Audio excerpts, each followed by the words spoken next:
It's the SDG Podcast. Before we get started, you can check us out on the web at solutiondesign.com/podcast or find us on all the social medias, LinkedIn, Twitter, Facebook, and Instagram at Solution Design Group. All right. We're back doing another podcast. Welcome, everybody. Today we've got Dan Shui joining us. Hello, everyone.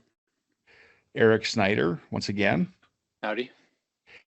And for the first time, we have Ben Messerly, who is a new data scientist that just started here. Yes, that's me. Hi. And so I grabbed him right away for the podcast because he has a really interesting background. Yeah, he's still wearing his coat.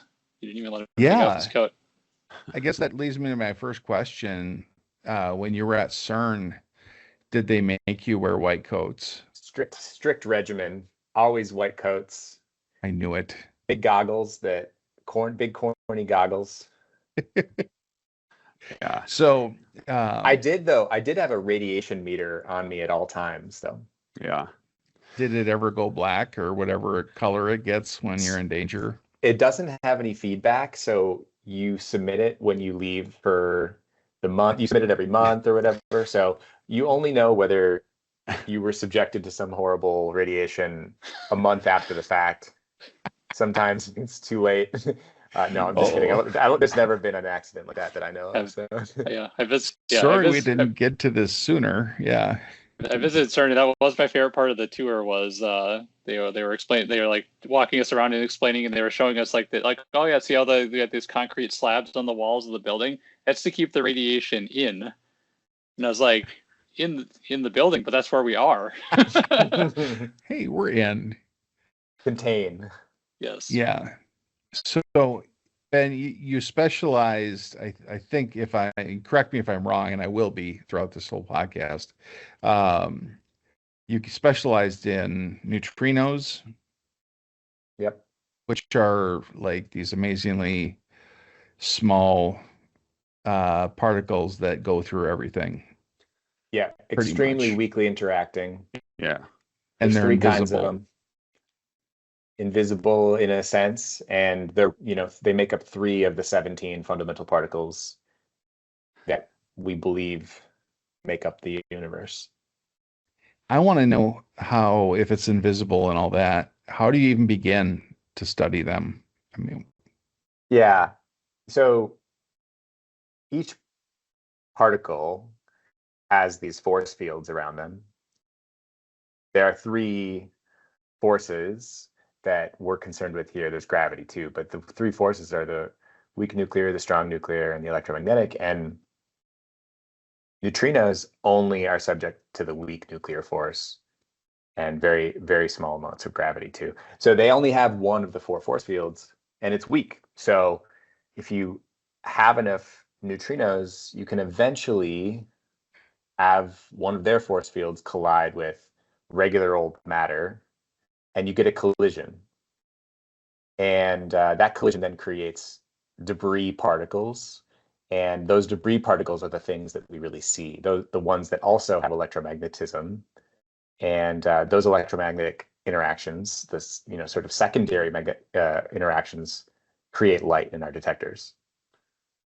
Yeah, and don't they like bury like giant tanks of argon or something under the ground to like see if these things like are going through them or something like that? Neutrino detectors are the most incredible pieces of human engineering technology. They're massive in scale. They take up entire caverns. They take up gymnasium-sized spaces. They're underground often to shield from radiation coming from the sky. So some of the most incredible ones are the ones that buried deep in the ice in Antarctica. They dig deep miles under into the ice and drop little detectors there, and they sort of rely on the ice to be the interacting medium. There's the new one coming, to a gold mine near you in South Dakota is Dune. And that one is going to be huge tanks of argon in a gold mine in South Dakota. So back when Kyle started in technology, computers were the sizes of gymnasiums too. And given time now he has a supercomputer in his pocket. So is this something where, because it's new technology, it's that complex and big, or like given 50 years, is this something I'll be able to like hold in my hand instead? It's a bit of both. On one hand, we're talking about the weakest interacting thing in the universe. There's nothing else that interacts so infrequently. And so if we want to actually see some stuff, we need to go, it's a numbers game.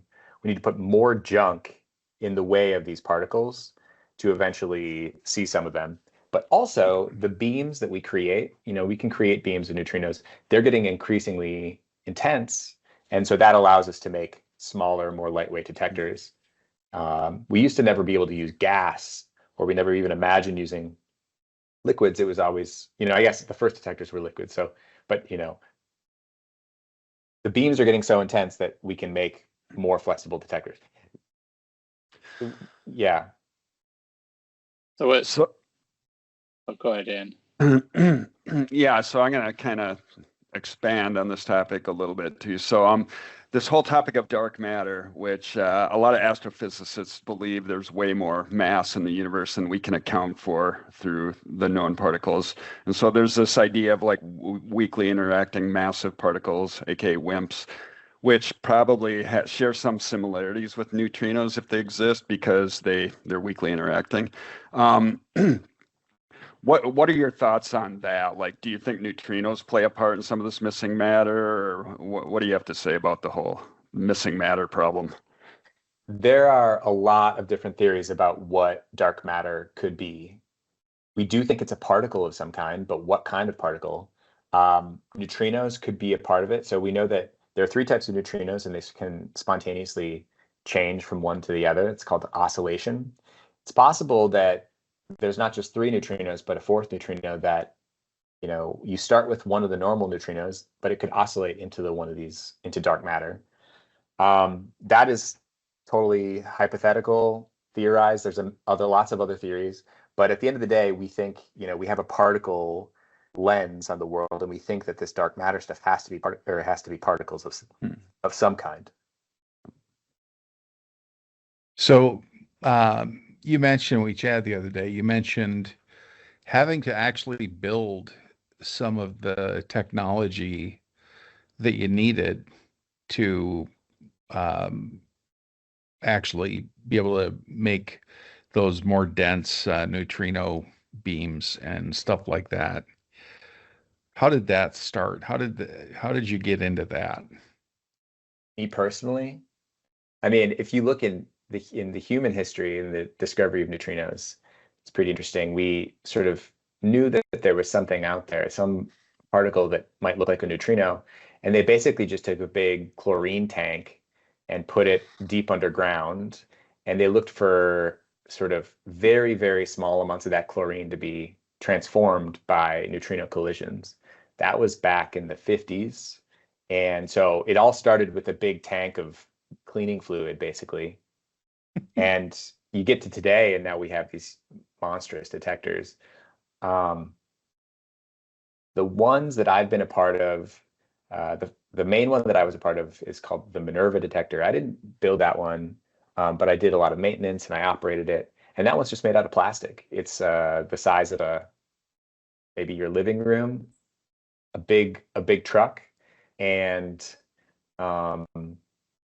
we sort of shoot a beam of neutrinos at it, and the chemists have gifted us with this special type of plastic where when a neutrino does eventually collide with it, the debris particles produce light in that plastic, and that light is then picked up by fiber optic cables, and those signals are then sent and digitized into sort of a digital image. So I like to talk about particle detectors as basically big digital cameras.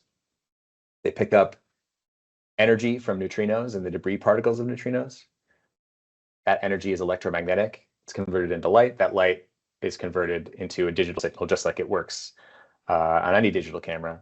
And then we get these very cool images. This is what our data is. Our data is an image of a particle collision. It's pixelated, and it's not very high resolution. You've got your iPhone, which is however many gigapixels, megapixels. How many pixels are in the iPhones these days? 48 megapixels. 48 megapixels. So that's 48 million pixels. This detector was, our detectors that I've been working with are 10,000 channels, so 10 kilopixels, much smaller, but they do the job for us. So you see these pixelated images of like smoke trails of particles flying through the detector, and you can see where a particle came in, interacted, and then the shower of particles that go out. And so that's one image, and we collect tens of thousands of images a day, depending on the experiment, and you can operate for many, many years. And these images that's the data for us.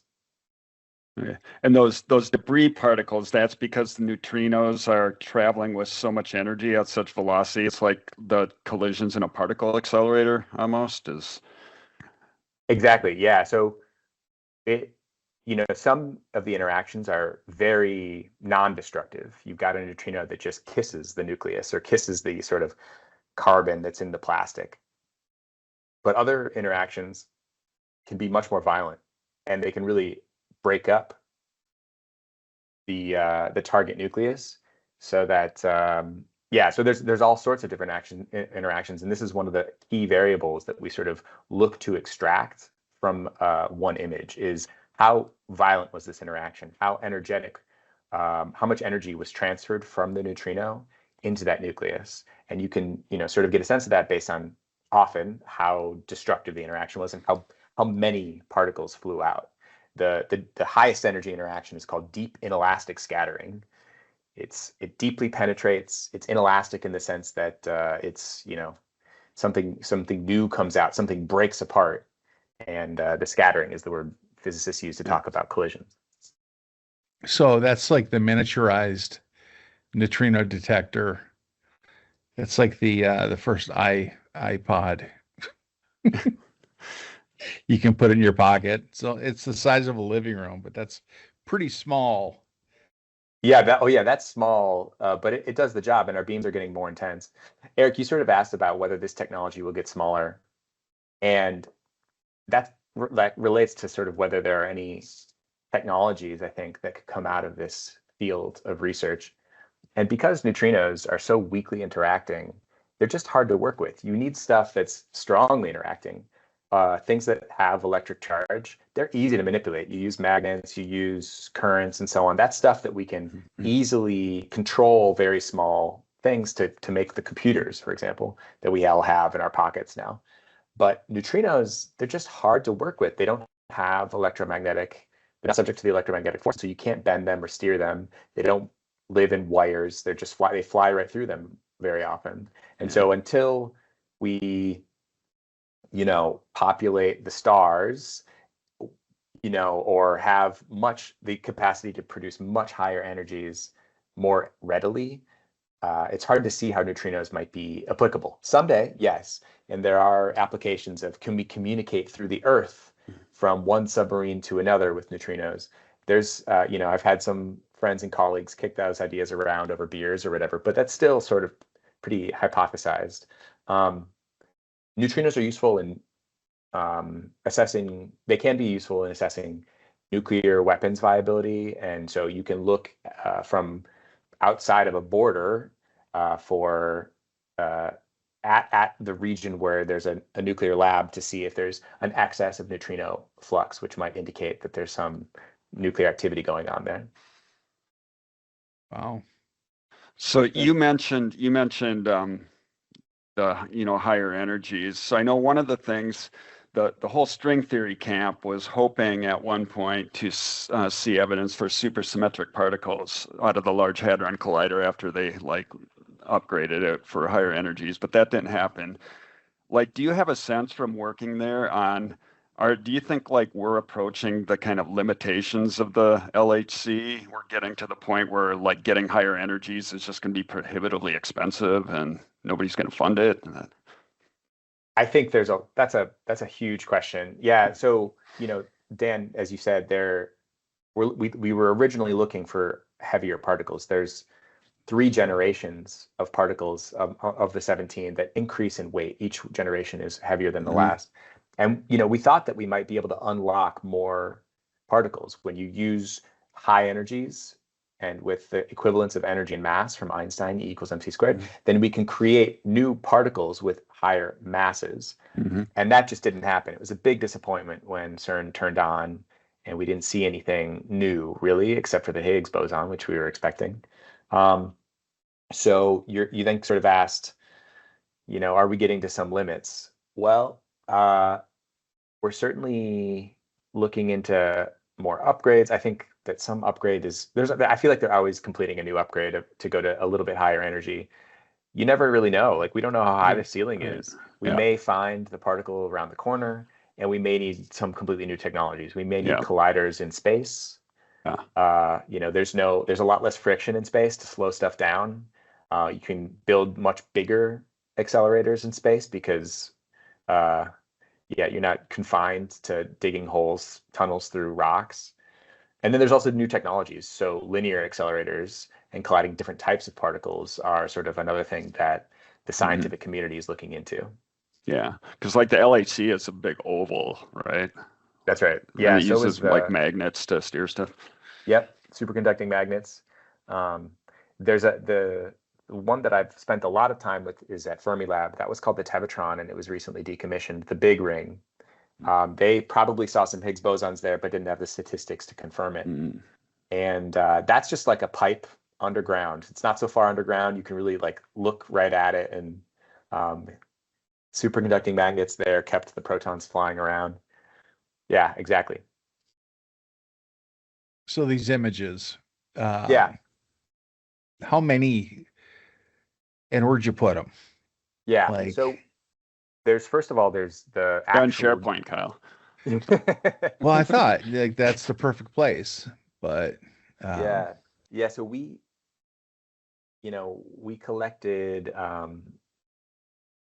billions, many tens or hundreds of billions of images over the lifetime of this one experiment of potential neutrino collisions. Some of these images had multiple neutrino collisions in them. And that was just the data. We also have, one of the main tools that particle physicists use to study these things are simulation. So we do Monte Carlo. That's where you simulate events using the best theory that you have and very sophisticated software that imitates your experimental setup. So we simulate everything down to the nuts and bolts of our detector. We start with, simulated beams. We simulate the interactions in the detector and how they might move through the detector. And so the simulation is identical in format to the actual data that we collect. So we have data that's 100 billion images, say, and then we have 10x that or 100x that in Monte Carlo simulated data that looks identical that we then use for statistical comparisons and to say that the Monte Carlo is what we expect and the data is what should be different. We're looking for novel things in the data. So we've got all these images. A huge effort goes into calibrating the detector to make sure that the raw light coming off the detector is converted properly into digital signals. And that's actually something that I really dove into fixing with machine learning. So we tried to do that calibration process using relying on the Monte Carlo, relying on some sort of standard candles, and to sort of train a neural network to do that calibration process. Once you've calibrated the data, now you can start analyzing it, and that's where image processing can come in, machine learning to sort of identify tracks and to measure angles between two tracks to make sure that if two tracks seem to collide, are they in fact a collision, or was it just a coincidence that two particles happen to be there at the same time? And so the processing, the process we call reconstruction, involves sort of getting the macroscopic properties of the image out of it and putting those into sort of a spreadsheet. So, okay, how many tracks are there? 3. What are the angles between them? 30 degrees and 22 degrees. It's a 3-dimensional image too. So of course there's 3 dimensions we need to focus on. how long are these tracks? How energetic are they? Are they likely to be this particle or that particle? There's classifications stuff to do there. It works a lot like just how you've got neural nets determining whether this picture is a cat or what type of cat, whatever. Then after the reconstruction comes the analysis. And this is batch processing of images. This is cloud and grid computing, high throughput and high performance computing. This is thousands of CPUs where you say, here's 10 images, let's run it through some statistical analysis software or some analysis software of some kind, spit out the answer, and then combine all that data when it comes off of the cloud, when it comes off of the grid, it's been processed, put it together, and then do statistics and extract sort of the physics conclusions from it. So Ben, you're hinting at something that I'm awfully curious about, because watch a lot of documentaries and listen to scientists talk, and they've got the machine that they've built in the background, and they're talking about what it does, similar to what you're talking about with the neutrino detector. But my hobby is I like building things, which is why I'm in technology. But even in my personal hobby, like I need this weekend I need to build a winter shelter for my cat that has a thermostat and the heater and stuff in it, right? And I understand my process, right, where like I have an idea and then I sketch it and I try and get all the parts together, but I'm treading worn ground, right? Like I don't need to invent a thermostat because I can just buy one, and I don't need and the tools I'm going to use all exist and I can just acquire. But I'm curious what's different about a process like you're building something like you're talking about, where it's it's something that's never existed before. And Yeah. I'm curious because you talked about modeling and stuff. I'm wondering, like, is that modeling part of that design process before you even build anything? Yeah, love it. Yeah, so I was also heavily involved in the design and construction of detectors. We just finished construction of a detector at the University of Minnesota. This is not a neutrino detector. This is an electron detector for some other cool research that I could get into. But this is a team effort. This is not something that you build in the basement of your university with your, principal investigator and a colleague and two grad students. This is international collaborations, billions of dollars very often, and focused at government labs with centralized resources and so on. You have amazing engineers. You have people who have been doing this for a long time. So the person I worked most closely with at the University of Minnesota, he's been behind all of the neutrino detectors pretty much in the US and abroad that have been constructed. And he really, he knows material science, he knows engineering, and he's awfully good at QA, QC, manufacturing, all that. But there's also people who can whip up an electrical circuit diagram to sort of make a quick test box.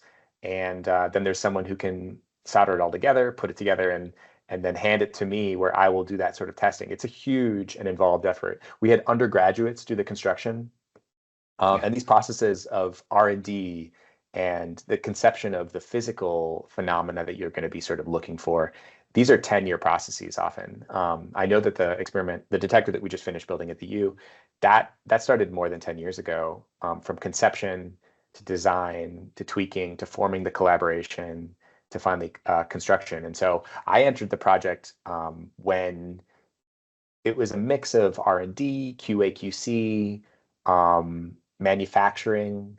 So this is where I was in the University of Minnesota lab with a lab coat on, and we employed 100 or more undergraduate students to do soldering, to inject sort of epoxies into the gaps in these prefabbed aluminum pieces that would fit together. It's a huge process, and we are really not sure what might be around the next corner. We ran into there was a gas that needed to flow in two very small holes, and we kept accidentally blocking the gas if we didn't use exactly the right amount of glue.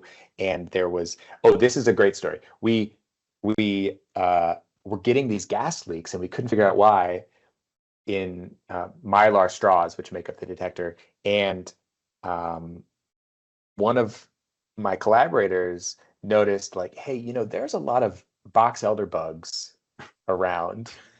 And yes, it's true. They had been backpacking onto our lab coats and our shoes or whatever, getting into the lab, and they were burrowing into our holes, and leaks were popping up out of nowhere. And that involved me talking to an entomologist at the University of Minnesota. They did electron imaging of the holes to make sure that the hole matched up with the box elder bugs, like, spikes on their legs and their burrowing thing. So it's a huge and involved process. And So you're yeah, literally working the bugs out as yes, the isn't that system. great? Well, That was the most interesting meeting that I'd been in memory.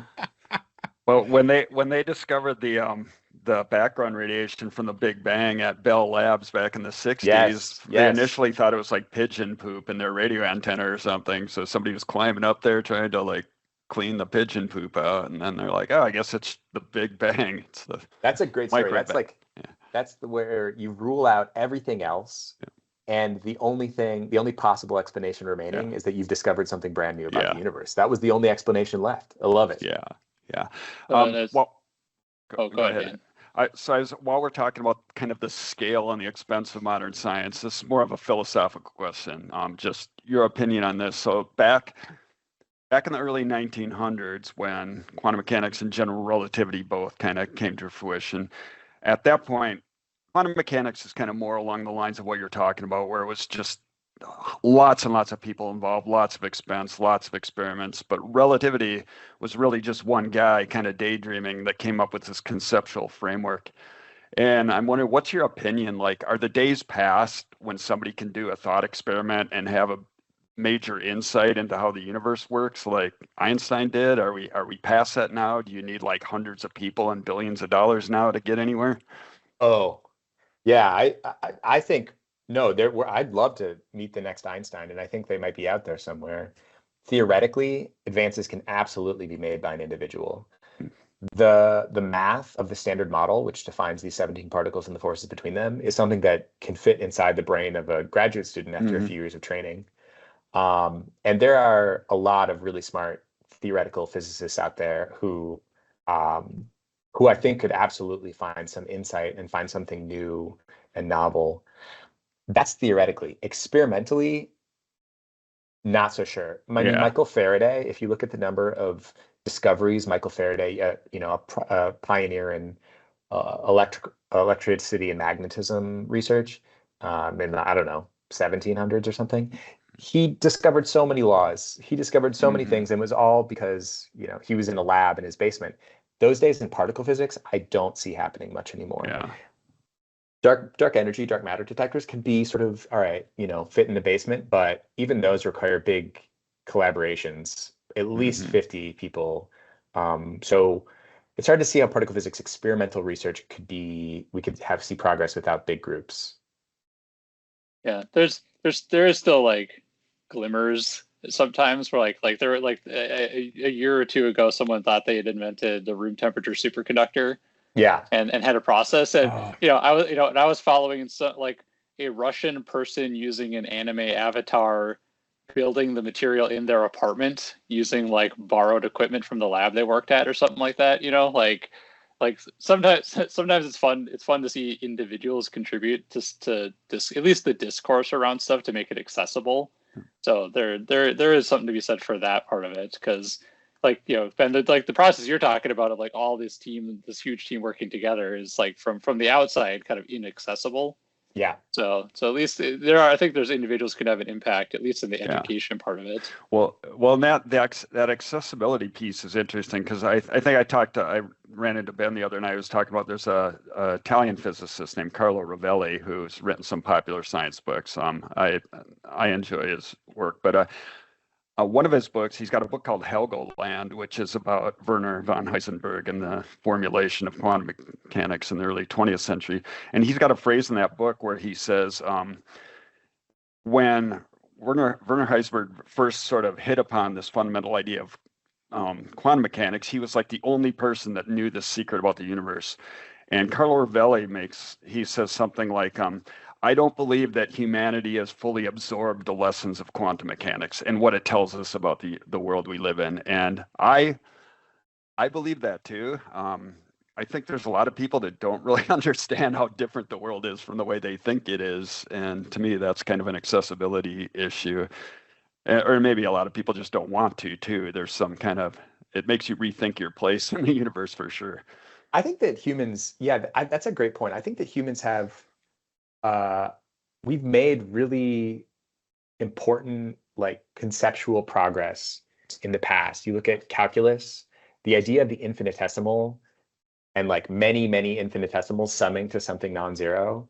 Like those are some strange ideas, but Yeah. students of calculus become more familiar with them. And I think each generation actually gets better at teaching it and ingesting it and internalizing it. And I think the same could be true for quantum mechanics, although I think there are both big questions with quantum mechanics that we still have unanswered. And I think that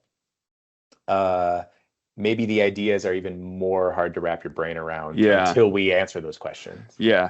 Well, there's the whole fact, like we understand, we kind of, we know how to manipulate the math behind quantum mechanics to do practical applications and stuff. But like you and I were talking about the other day, the jury is still out on what it tells us about the world we live in. What is it really saying about how the world really is? And I question, at some point, you have to start asking yourself, what do I mean by really and real and that kind of stuff? You can get into a philosophical tailspin pretty easily.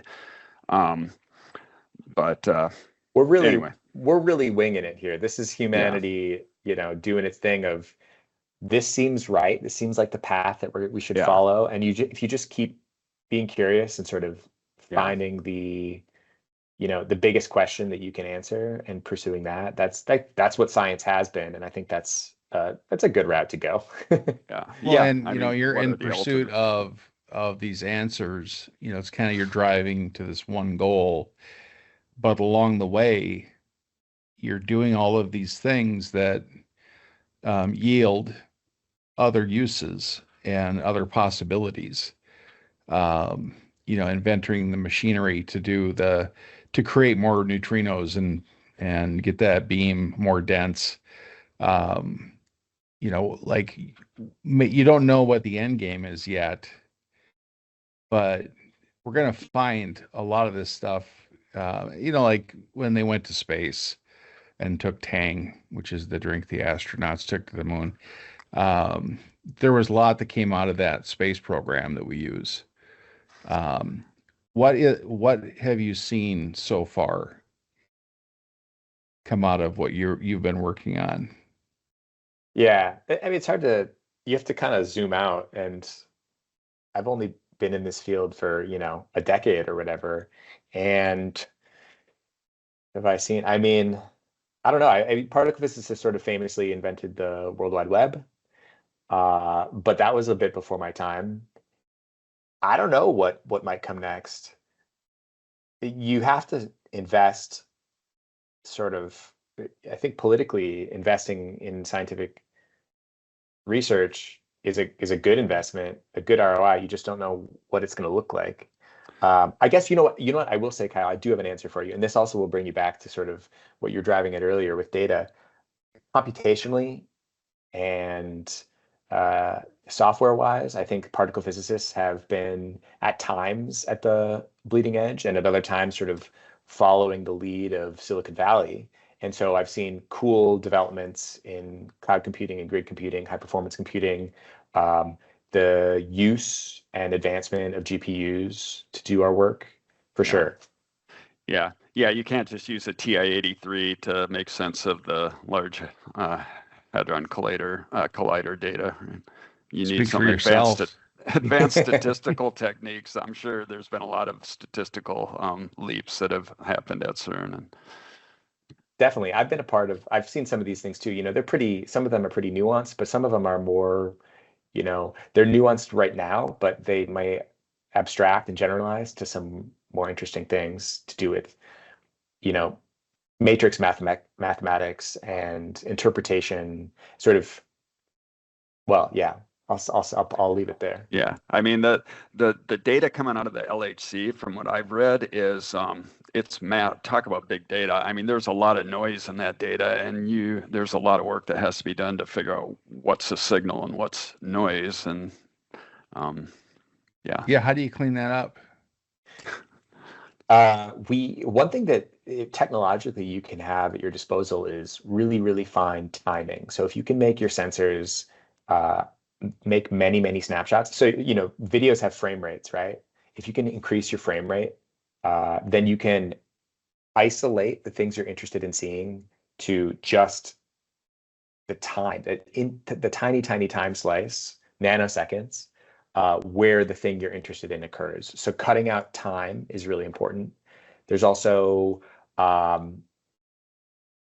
we also have sort of protection around our detectors. So if things come from the outside, we'll know because the trajectory of the particle will be from the outside coming in.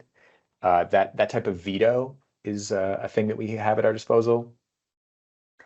And then, more statistical techniques, more machine learning to clean up that noise. The same stuff that's going on in industry right now to identify signal through noise is the same stuff. Many of the same concepts happening in particle physics. Yeah, and now we're into the data science space, Kyle, just like you wanted. Hey, well, it's you gather all this stuff up.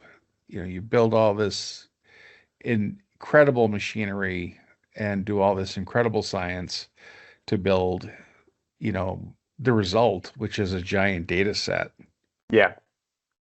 And then you clean it, you get your Roomba in there, and your machine learning and all of that stuff you probably use to purify that data set. And then what can you do with that? Well, so, I mean, let me say something a bit more about the data itself too. It's kind of some interesting things here. It's, there's proprietary government computing resources and storage resources. Silicon, like your USB thumbsticks and your solid state drives, those are pretty expensive, and the data sets can get really, really, really big. So a lot of it is stored on magnetic tape, like your cassette tapes. And there are robots that will go and sort of retrieve your data for you. And it's fun to see that. It's fun to think about how long that takes for the robot to physically go get your tape for you and load it up.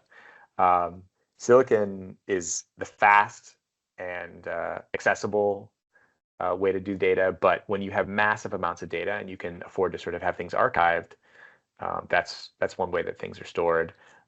These are huge. Yeah, big data, of course, Dan. Many terabytes, many billions of interactions. And then, what do you do with it? You do a lot of the same things that batch processes for industry applications. Maybe you want to. My focus has been individual pieces of data that can be passed through a black box of statistical analysis, and that's very amenable to grid computing, so high throughput computing, many CPUs that only need to do one small thing. And so that's a primary technique that was then done on Fermilab and CERN computing resources. Thank you. I think you glossed over a practical thing for the real world, because Kyle and I were on a previous podcast where we were talking about gig apps and private taxis for your burritos. What's it going to take to reprogram your magnetic tape robots to go fetch Kyle and I a burrito? Because that's what we want. Yeah, these are just like magnetic arms or something like that. It's not. Shoot. I wish it was some bipedal thing that. I was in Atlanta recently, and I witnessed, like, on just the public sidewalks, a bunch of little tiny robots with each had their own unique name, all running up and down the roads delivering stuff to people. So that's what I was imagining. It was like robots going up and down the hallways with magnetic tapes. When can we start calling them droids? So somebody, Motorola, copyrighted that word. So yeah, that was my first smartphone was a Droid X. Remember the Droid X? Oh my God, it was like a miserable hardware experience. It was. So you gotta wait for that patent or that copyright to expire, apparently. Yeah.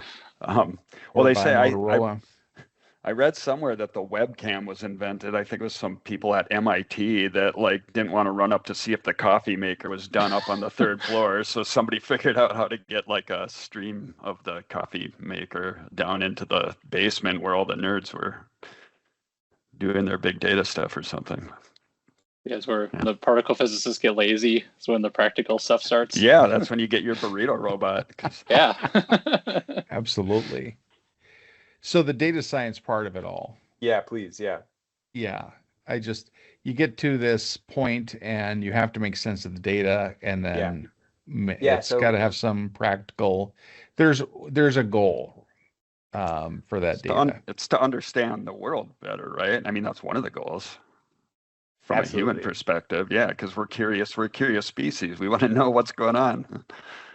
I think to sort of, my favorite thing is for someone to hand me a big pile of data and then to say, here's what my goals are, here's what my business interests are. And then that's sort of my specialty, where I come in and say, all right, let's understand the constraints. Let's understand what the goal, what success would look like. And that's where I can sort of build a solution, whether there's data engineering that needs to happen, or whether this is something that can be done with some statistical pipeline, or whether it's appropriate for ML to get involved. And there are some, more or less sophisticated ML solutions. And you look at sort of like industry space and what people like. The question is, do you have data, and do you think that there's more that could get out of it? I think that you've got. Are you employing data scientists? Could their work be supercharged with ML? How well trained or how knowledgeable are the data scientists that you're working with in ML? And there's cool things happening where you've got something called auto ML that I sort of am very curious to watch. Auto ML is a technique that attempts to automate some of the building of models to put your data through, and that's something that can be sort of set up, and then somewhat less technical people can keep it going and deploy it and have it be a sustainable part of your data pipeline and your business insights. So these are some of the exciting things that I see happening with data in industry. There's also AI, which is something separate, I think, it can be considered something separate for the purposes of this conversation. It's like, internally, can you use LLM tools to internally help your work, to maybe refocus, some, what am I saying here? Like some HR system it could help optimize that. So that's kind of that. This is where I sort of see data science and my work as a physicist overlapping with SDG.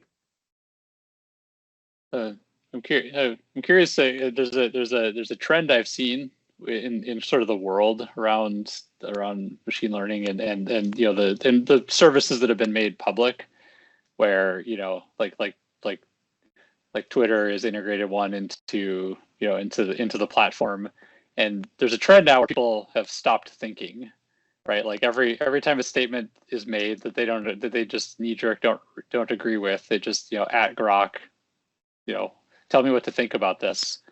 And it's like a lot of people have just kind of like turned their brains off.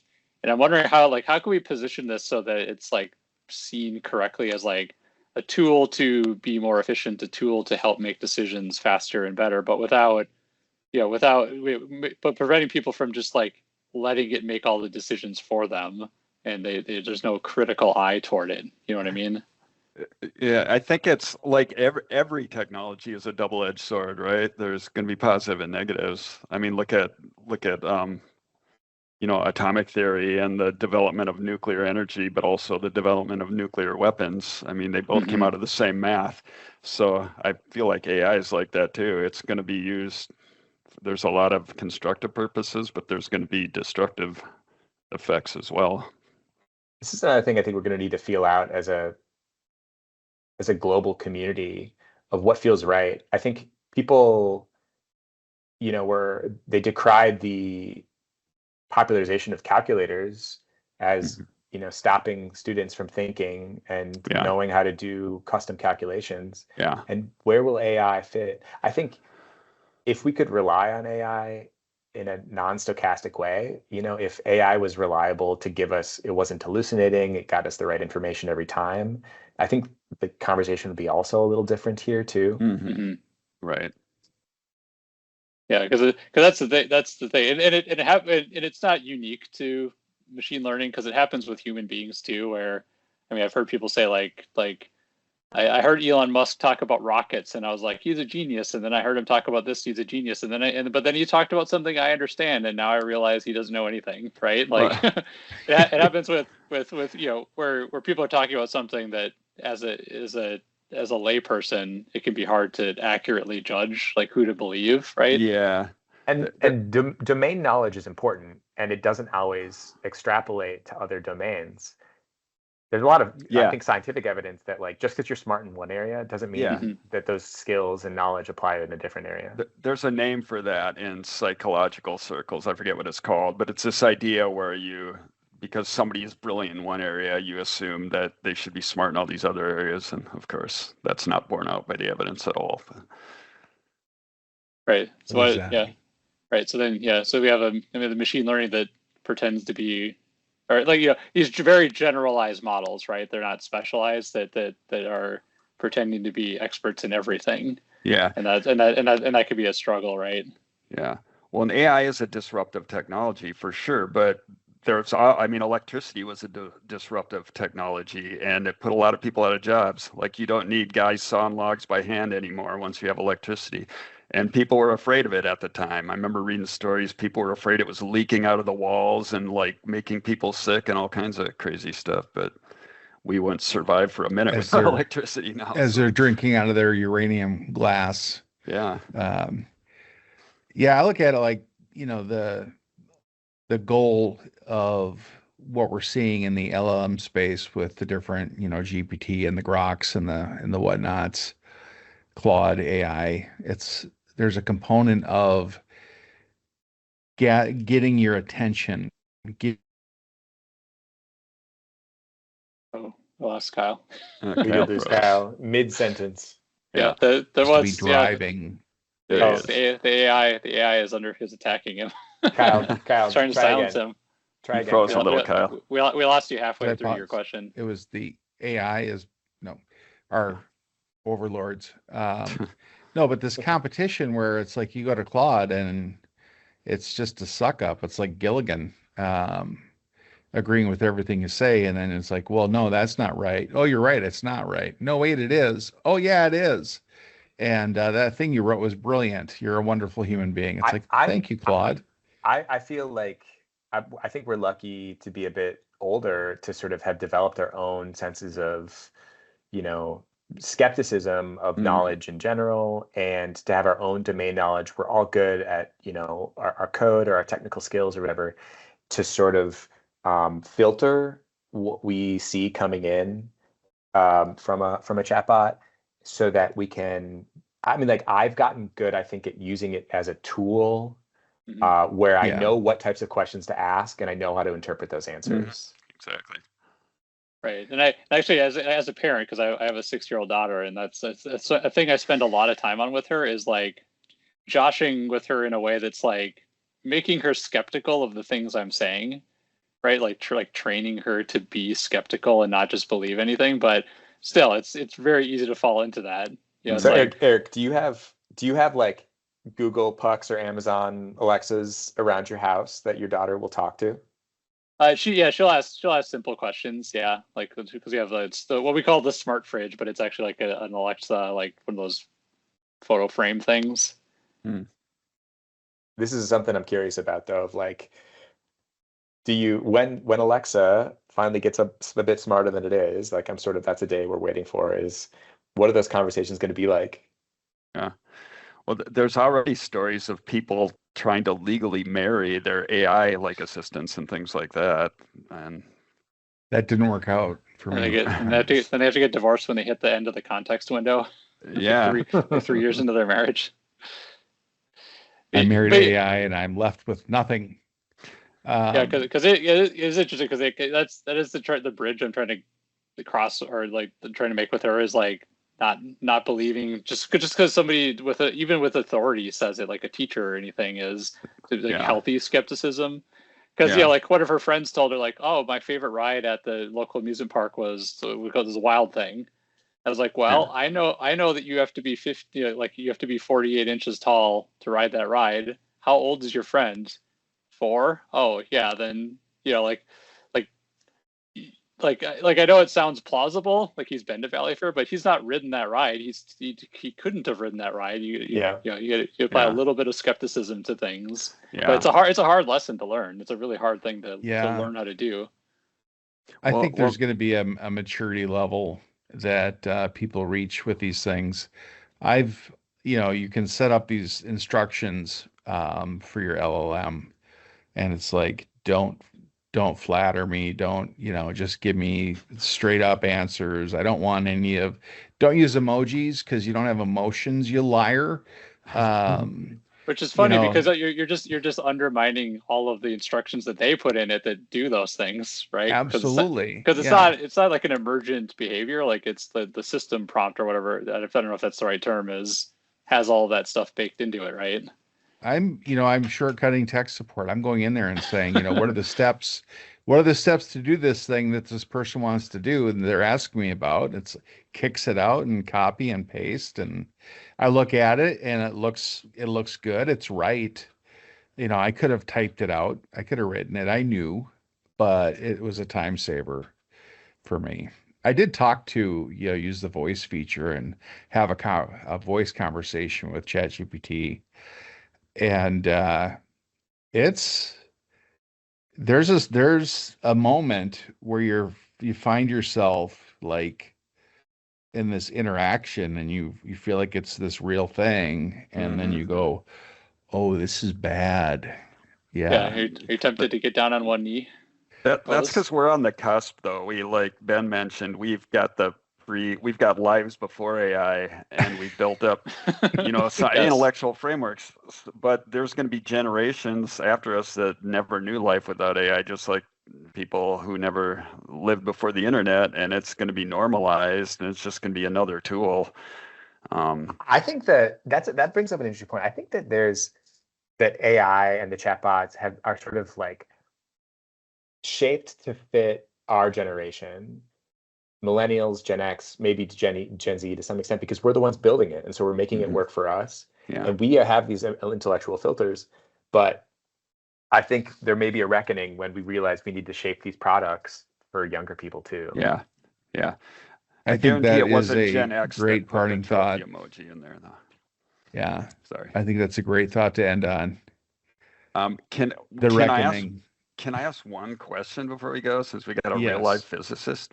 Okay, this has no practical implications whatsoever, but getting back to the supersymmetric particles and the failure to find them, from being at CERN, what's your sense of where are things at with string theory now? Because that was one of the things that the string theorists were hoping to find. Like, do you get the sense that string theory is a dying theory now, or is there still active community around it? I don't know. I mean, it certainly doesn't have the hype that it did. Yeah. But I think that people are still taking it seriously and working on it. And the advancement in the mathematics, I think could be useful. It's hard to imagine that we won't get anything really valuable out of string theory, even if the grand unified theory doesn't turn out to be a string theory. I think it'll still it'll be useful for us to change the way we think about physics going forward. Yeah, because I was really hoping there was 11 dimensions. That'd be so cool. There still could be.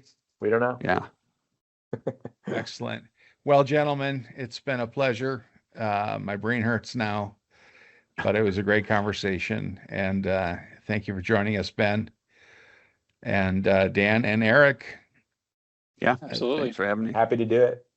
I think with that, we will just say goodbye, everybody. Bye, Bye, everybody. everybody. Goodbye, everybody.